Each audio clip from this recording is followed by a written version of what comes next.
السلام علیکم، میں ہوں آپ کا معلم امیر تیمور۔ ڈیئر اسٹوڈنٹس، میں آپ کو خوش آمدید کہتا ہوں اسلامیاتی کلاس ہفتم میں۔ آج ہم باب صوم سیرت طیبہ صلی اللہ علیہ وسلم، جس کا عنوان ہے حضرت محمد رسول اللہ خاتم النبیین صلی اللہ علیہ وسلم کا سادہ طرز زندگی اور قناعت، آج ہم اس سبق کی مشق کو تفصیلاً حل کریں گے۔ اس سے پہلی ویڈیو لیکچر میں ہم اس سبق کو تفصیلاً پڑھ چکے ہیں، تو سبق کی مشق کو حل کرنے کے لیے آپ سب اپنی اپنی کتاب کھولیے۔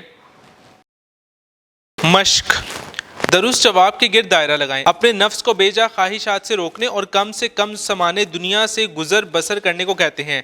سادگی، تقوی، تحمل، اخلاص۔ درست جواب سادگی۔ اللہ کے پیارے رسول خاتم النبیین صلی اللہ علیہ وسلم چٹائی پر تشریف رکھتے تھے، روئی کی، کیکر کی، کھجور کی، چھال کی۔ درست جواب کھجور کی۔ رسول اللہ خاتم النبیین صلی اللہ علیہ وسلم اپنے صحابہ کرام رضی اللہ تعالیٰ عنہم کا تلقین فرماتے کہ ہمیشہ دیکھو پر آسائش زندگی کو، سادہ طرز زندگی کو، اپنے سے اوپر والے کو، اپنے سے کم تر کو۔ درست جواب اپنے سے کم تر کو۔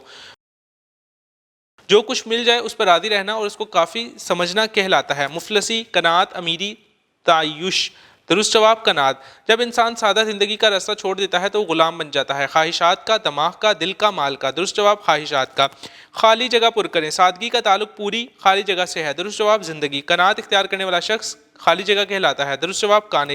اسلامی تعلیمات یہ ہیں کہ انسان کو زندہ رہنے اور اطمینان سے زندگی بسر کرنے کے لیے جو کچھ میسر ہے اس پر خالی جگہ کرنی چاہیے۔ درست جواب شکر۔ صحابہ کرام رضی اللہ تعالی عنہم دنیاوی خالی جگہ سے کنارہ کش ہو چکے تھے۔ درست جواب عیش و عشرت۔ دیے ہوئے سوالات کے مختصر جواب لکھیں۔ سادگی سے کیا مراد ہے؟ اپنے نفس کو بے جا خواہشات سے روکنے اور کم سے کم سامان دنیا سے گزر بسر کرنے کو سادگی کہتے ہیں۔ قناعت کا مفہوم تحریر کریں۔ قناعت کا مطلب ہے جو کچھ مل جائے اس پر راضی رہنا اور اس کو کافی سمجھنا۔ سادگی سے متعلق حدیث مبارکہ کا ترجمہ لکھیں۔ بے شک سادگی ایمان کی دلیل ہے۔ حضرت فاطمہ رضی اللہ تعالی عنہا کی سادہ طرز زندگی کی مثال لکھیں۔ حضرت فاطمہ رضی اللہ تعالی عنہا ہمارے پیارے نبی حضرت محمد رسول اللہ خاتم النبیین صلی اللہ علیہ وسلم کی چہیتی بیٹی تھیں۔ بچپن ہی سے آپ رضی اللہ تعالی عنہا محنتی اور سادگی پسند تھیں۔ اپنے ہاتھ سے کھانا پکاتی، کپڑے دھوتی اور گھر کی صفائی اپنے ہاتھوں سے کرتی۔ چکی پیستے ہوئے آپ رضی اللہ تعالی عنہا کے ہاتھوں پر نشان پڑ جاتے، لیکن غربت اور تنگ دستی کی شکایت کا کبھی کوئی لفظ زبان پر نہ آیا۔ فاقوں پر فاقے گزر جاتے، لیکن آل رسول خاتم النبیین صلی اللہ علیہ وسلم کے اس گھرانے کی چوکھٹ سے کبھی کوئی سوالی خالی ہاتھ نہ جاتا تھا۔ حضرت عبداللہ بن عمر رضی اللہ تعالیٰ عنہ کو نبی کریم خاتم النبیین صلی اللہ علیہ وسلم نے دنیا کے بارے میں کیا فرمایا؟ دنیا میں اس طرح ہو جا جیسے تو مسافر یا راستہ چلنے والا ہو۔ دیے ہوئے سوالات کے تفصیل سے جواب لکھیں۔ رسول اللہ خاتم النبیین صلی اللہ علیہ وسلم کی سیرت سے سادگی کا کوئی واقعہ تحریر کریں۔ رسول اللہ خاتم النبیین صلی اللہ علیہ وسلم آسائشوں، لذیذ کھانوں اور شاندار مکانات سے اجتناب فرمایا کرتے تھے۔ ایک مرتبہ حضرت عمر فاروق رضی اللہ تعالیٰ عنہ آپ خاتم النبیین صلی اللہ علیہ وسلم کی خدمت اقدس میں حاضر ہوئے۔ کیا دیکھتے ہیں کہ اللہ کے پیارے رسول خاتم النبیین صلی اللہ علیہ وسلم کھجور کی ایک چٹائی پر تشریف رکھتے تھے۔ آپ خاتم النبیین صلی اللہ علیہ وسلم کے جسم میں مبارک اور اس چٹائی کے درمیان کوئی اور چیز نہ تھی۔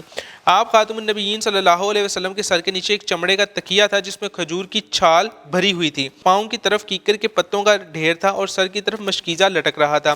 انہوں نے چٹائی کے نشانات آپ خاتم النبیین صلی اللہ علیہ وسلم کے پہلو پر دیکھے تو رو پڑا۔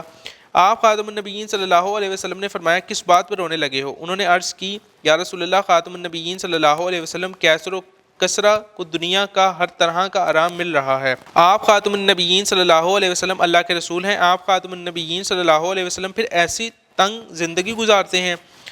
نبی کریم خاتم النبیین صلی اللہ علیہ وسلم نے فرمایا کیا تم اس پر خوش نہیں ہو کہ ان کے حصے میں دنیا ہے اور ہمارے حصے میں آخرت ہے؟ حضرت مصعب بن عمیر رضی اللہ تعالیٰ عنہ کی اسلام لانے سے پہلے اور بعد کے طرز زندگی کی وضاحت کریں۔ حضرت مصعب بن عمیر رضی اللہ تعالیٰ عنہ ایک متمول گھرانے سے تعلق رکھتے تھے اور ان کی پرورش ناز و نام میں ہوئی تھی۔ اعلیٰ قسم کا لباس زیب تن فرماتے تھے۔ چنانچہ ایک مرتبہ نبی اکرم خاتم النبیین صلی اللہ علیہ وسلم نے فرمایا مکہ مکرمہ میں مصعب سے زیادہ کوئی حسین، خوشپوش اور ناز و نام میں پلا ہوا نہیں، لیکن جب انہوں نے اسلام قبول کیا تو ایسی آزمائش میں مبتلا ہوئے کہ ہر طرح کی آسائش اور کشائش جاتی رہی، یہاں تک کہ جب ایک بار رسول اللہ خاتم النبیین صلی اللہ علیہ وسلم کی خدمت میں حاضر ہوئے تو جسم پوری طرح